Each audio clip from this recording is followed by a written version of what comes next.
Olympics में भारत का नाम रोशन करने वाली साक्षी मलिक, विनेश फोगाट, वो रो रही हैं, जंतर मंतर में बैठ के रो रही हैं, मगर इस मोदी सरकार की कान में जूं तक नहीं रेंग रहा है।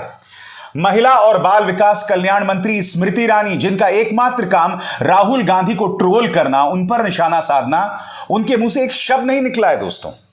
और आज जब chief justice of India DY Chandrachud की अदालत में यह मामला पहुंचा, एक बार फिर बृजभूषण शरण, राजनीतिक बाहुबली सांसद बृजभूषण शरण के पक्ष में कहीं ना कहीं सरकार जो है नरम दिखाई दी।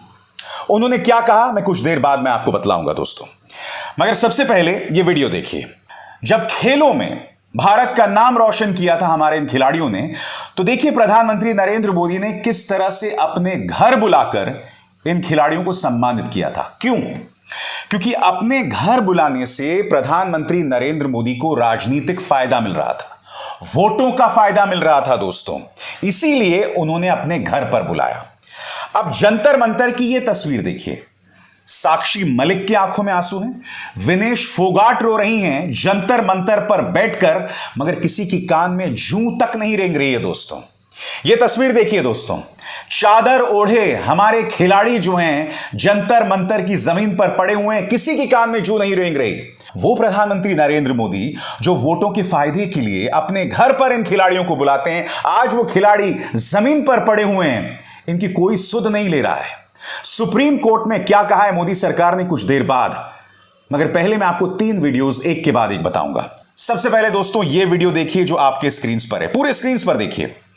कल रात हमारी जो महिला ओलंपियंस हैं वो सड़क पर बैठकर खाना खा रही हैं, एक प्लेट पर 2 खिलाड़ी बैठकर खाना खा रहे हैं।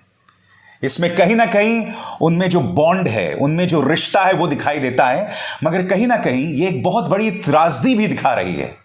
ये बतला रही है कि जब ये महिला खिलाड़ी ओलंपिक में, एशियन गेम्स में, कॉमनवेल्थ गेम्स में मेडल नहीं लेकर आते, तब आप उन्हें गाली देते हैं, उन पर हमला बोलते हैं।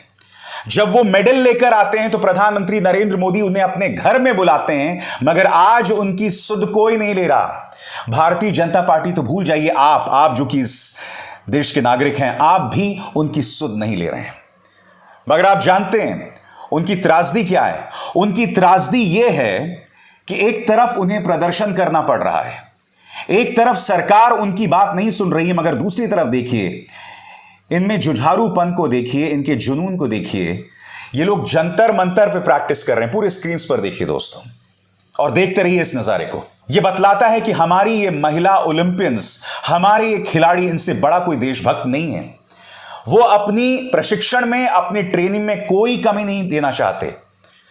वो जानते हैं कि पिछले एक अरसे से लगातार वो एक जबरदस्त मानसिक यातना से गुजर रहे हैं, मगर अपनी ट्रेनिंग में कोई कमी नहीं है। और क्यों मैं आपको बतलाता हूं, क्योंकि जब अगला एशियन गेम्स होगा, ओलंपिक होगा, अगला कॉमनवेल्थ मुकाबला होगा, तब कोई भी नहीं दिखेगा कि जब ये जंतर मंतर पर बैठ के देश की जनता मोदी सरकार से गुहार लगा रहे थे इंसाफ के लिए, तो कोई उनकी बात नहीं सुन रहा था। लोग ये देखेंगे कि अरे तुम्हारा ब्रॉन्ज मेडल भी नहीं आया, तुम्हें शर्म आनी चाहिए। लोग इन्हें गाली देंगे। और इनकी मांग क्या है दोस्तों? इनकी मांग यह है कि कुश्ती संघ के पूर्व अध्यक्ष बृजभूषण शरण पर FIR दर्ज हो। मोदी सरकार ने इतने लंबे अरसे तक कोई कार्रवाई नहीं की। यही नहीं दोस्तों, आरोप जो बृजभूषण शरण सिंह पर लगे हैं, उनमें एक आरोप 18 साल से कम महिला खिलाड़ी के यौन उत्पीड़न का भी है, यानी कि मामला पॉक्सो के अंतर्गत आता है। मगर जैसे मैंने कहा ना मोदी सरकार के कान में जू रहेंगी, ना राष्ट्रीय महिला आयोग कुछ कह रहा है, और स्मृति ईरानी उनके बारे में तो जितना कम कहा जाए उतना बेहतर। मगर सबसे शर्मनाक नजारा आज सुप्रीम कोर्ट में दिखा दोस्तों, आपकी स्क्रीन पर, अंग्रेजी में फिर हिंदी में अनुवाद करूंगा। Women wrestlers sexual harassment case need to conduct preliminary inquiry but will register FIR if Supreme Court directs। Delhi police ने सुप्रीम कोर्ट से कहा कि हमें इस मुद्दे की शुरुआती जांच करने की जरूरत पड़ेगी, मगर अगर सुप्रीम कोर्ट चाहता है तो हम FIR दर्ज कर सकते हैं। दिल्ली पुलिस से मैं एक सवाल पूछना चाहता हूं, इस मामले में पॉक्सो है। दिल्ली पुलिस से मैं एक सवाल पूछना चाहता हूं कि ये खिलाड़ी पहली बार नहीं बैठे हैं जंतर मंतर पर, इससे पहले भी जंतर मंतर में बैठे थे। उस वक्त खेल मंत्री माननीय अनुराग ठाकुर ने उन्हें आश्वासन दिया था, उन्होंने अपना प्रदर्शन बंद कर दिया था, मगर उनकी बात नहीं सुनी गई। ये लोग दोबारा बैठे हैं और ये कह रहे हैं कि हमें वक्त चाहिए शुरुआती जांच करने का। कितना वक्त चाहिए आपको बताइए? ये तो बात दिल्ली पुलिस की हुई दोस्तों। मोदी सरकार के नुमाइंदे तुषार मेहता ने क्या कहा? उन्होंने सुप्रीम कोर्ट से कहा कि पहले हम इस मामले की शुरुआती जांच करेंगे और उसके बाद ही कोई प्रतिक्रिया दी जाएगी, कोई एक्शन लिया जाएगा। मैं फिर दोहरा दूं, ये खिलाड़ी एक लंबे अरसे से प्रदर्शन कर रहे हैं।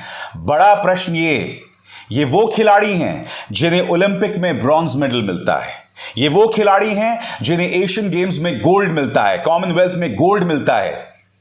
मैं आपसे पूछना चाहता हूं, ये बेवजह विवाद क्यों करेंगे? बताइए, बेवजह अपना करियर क्यों बर्बाद करेंगे? वो झूठ क्यों बोलेंगे? क्योंकि दुख की बात यह है दोस्तों कि इस देश के अंदर ऐसे कई बेगैरत लोग हैं, ऐसे वाहियात लोग हैं जो हमारी महिला खिलाड़ियों पर निशाना साध रहे हैं। ये कह रहे हैं कि ये लोग सिर्फ नाटक कर रहे हैं और उसके अलावा कुछ नहीं। मुझे बतलाइए ना, आखिर वजह क्या है इनके नाटक करने की? वो क्यों अपना करियर बर्बाद करेंगे? क्यों अपने पांव पर कुल्हाड़ी मारेंगे? आज इन खिलाड़ियों की निगाह से आपको देखना पड़ेगा। जब इनकी शोहरत के नाम पर वोट्स बटोरने होते हैं, तब न्यूज चैनल किस तरह के कार्यक्रम चलाते हैं भारतीय जनता पार्टी के पक्ष में कि प्रधानमंत्री नरेंद्र मोदी ने जो सलाह दी है ओलंपियंस को, उसी के चलते उन्हें मेडल मिल गया या मिल जाएगा। याद कीजिए साहब, प्रधानमंत्री Narendra Modi cricket world cup के फाइनल में जीत दिलवाएंगे। उसी तरह से नीरज चोपड़ा को जो मंत्र दिया था, उसी के चलते भारत को जो है गोल्ड मिला। इस तरह के कार्यक्रम इस मीडिया ने किए हैं, मगर आज कोई मुख्य धारा का न्यूज चैनल इस पर डिबेट नहीं कर रहा। उल्टा बृजभूषण शरण, वो व्यक्ति इन खिलाड़ियों को मानो चिढ़ा रहा हो। ये वीडियो देखिए दोस्तों, ये मैं अपने एक अन्य कार्यक्रम में भी आपको दिखला चुका हूं। पूरे स्क्रीन पर देखिए किस तरह से गोंडा में एक कुश्ती से जुड़ा समारोह हुआ और यहां पर बृजभूषण जो है वो बाकायदा अध्यक्षता कर रहे हैं। मैं आपसे पूछना चाहता हूं, यह हमारे खिलाड़ियों को चिढ़ाना नहीं हुआ तो क्या हुआ? क्योंकि मोदी सरकार उन पर कोई कार्रवाई नहीं कर रही है। क्यों मोदी सरकार इसलिए कार्रवाई नहीं कर रही है क्योंकि अगर बृजभूषण पर कोई कार्रवाई हुई, एफआईआर दर्ज हुआ, तो इसका नुकसान भारतीय जनता पार्टी को चुनावों में होगा। क्योंकि यह पॉलिटिकल पार्टी बार बार प्रमाणित कर चुकी है, उसके लिए ना किसानों की बात मायने रखती है, ना ओलंपिक में भारत को गौरव देने वाले खिलाड़ियों की बात मायने रखती है। उसके लिए अगर कोई बात मायने रखती है तो वो है राजनीतिक बाहुबलियों की बात। याद कीजिए लखीमपुर खीरी में किस तरह से हमारे किसानों को रौंद दिया जाता है और आरोप किस पर लगता है? मोनू मिश्रा। कौन मोनू मिश्रा? केंद्रीय गृह राज्य मंत्री अजय मिश्रा टेनी का बेटा। क्या अजय मिश्रा टेनी को गृह मंत्रालय से हटाया गया है? नहीं हटाया गया है, वो बदस्तूर वहां बने हुए हैं।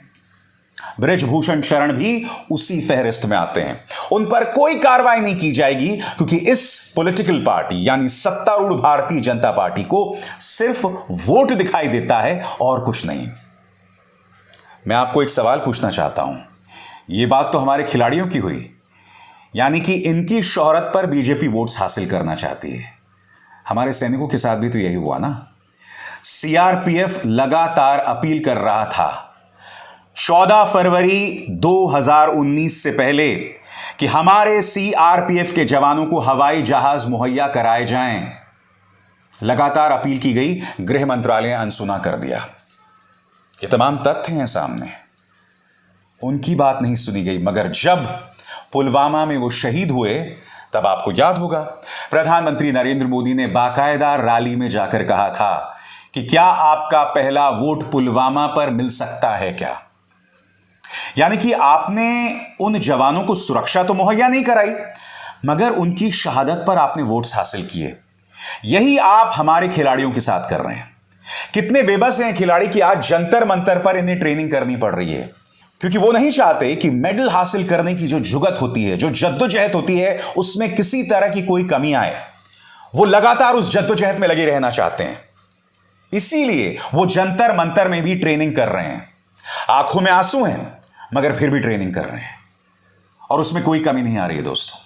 आप और हम अपने घरों में बैठकर सिर्फ प्रतिक्रिया दे सकते हैं, सिर्फ बाकायदी कर सकते हैं, सिर्फ बड़ी बड़ी बातें कर सकते हैं। अगर कल को इन्हें मेडल नहीं मिला तो आप और हम बैठ के घर में इन्हें गालियां देंगे। हम में से कोई भी इस बात को याद नहीं रखेगा कि किस तरह से विनेश फोगाट, बजरंग पुनिया, साक्षी मलिक, इनकी आंखों में आंसू थे जब ये अपनी बात रख रहे थे। इनकी बात किसी ने नहीं सुनी, ना मोदी सरकार ने, ना प्रचार तंत्र ने, ना मीडिया ने, किसी ने बात नहीं सुनी। और जब ये हार जाएंगे ओलंपिक में, एशियन गेम्स में या कॉमनवेल्थ गेम में, तब न्यूज चैनल बड़े बड़े कार्यक्रम चलाएंगे। हार का मुजरिम कौन, हार का गुनहगार कौन। तब निशाने पर बजरंग पुनिया होंगे, विनेश फोगाट होंगी, साक्षी मलिक होंगी। तब हम भूल जाएंगे कि इन लोगों ने किस तरह से देश का नाम रोशन किया था। आज इनकी आवाज को खामोश कर दिया गया है, कोई नहीं सुन रहा है दोस्तों। न प्रधानमंत्री इनकी बात सुन रहे हैं, स्मृति ईरानी तो खैर क्या बोला जाए, न राष्ट्रीय महिला आयोग, न इस देश का मीडिया, न प्रचार तंत्र, न कोई और। हम सबको शर्म आनी चाहिए। अभिसार शर्मा को दीजिए इजाजत। नमस्कार। स्वतंत्र और आजाद पत्रकारिता का समर्थन कीजिए, सच में मेरा साथी बनिए। बहुत आसान है दोस्तों, इस ज्वाइन बटन को दबाइए और आपके सामने आएंगे ये 3 विकल्प, इनमें से एक चुनिए और सच के इस सफर में मेरा साथी बनिए।